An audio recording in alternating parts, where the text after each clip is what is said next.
we need to talk about the mind factor here. Why silencing the mind is so important in the practice of Atma Dhyana. Silencing the mind. Pranam to Aatma Malik. Thank you. Well, meditation or dhyana is all about stilling the body and the mind.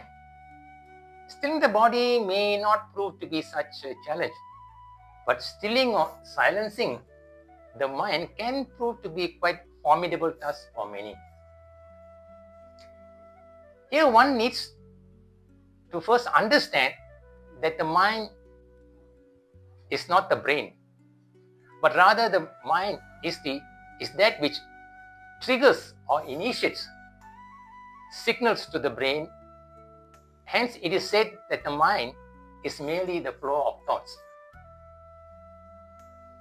The need to silence the individual's mind involves the crucial element of lowering the individual's level of consciousness or chit. Here, substantially lowering the individual level of consciousness will bring it to be in sync with the universal cosmic consciousness level of Atma. And this is what the real core basis of the practice of true Atma Dhyana spiritual meditation is all about. Upon attaining the consciousness of level of Atma, the practitioner would then be deemed to have attained the ultimate yogic union of samadhi. And thereupon one will move upon toward self-realization and that self-realization ought to follow suit.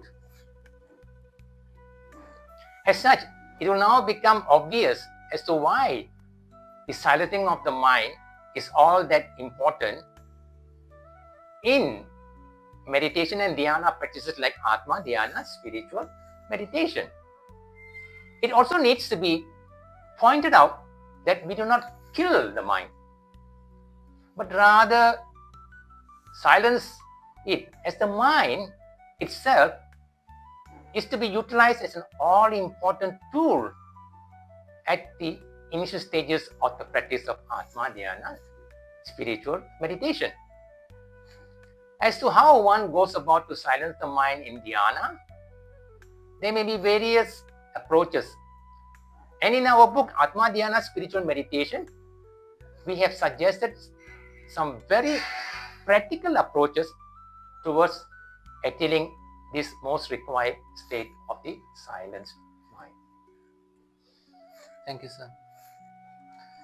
If you like this content, you can share this video.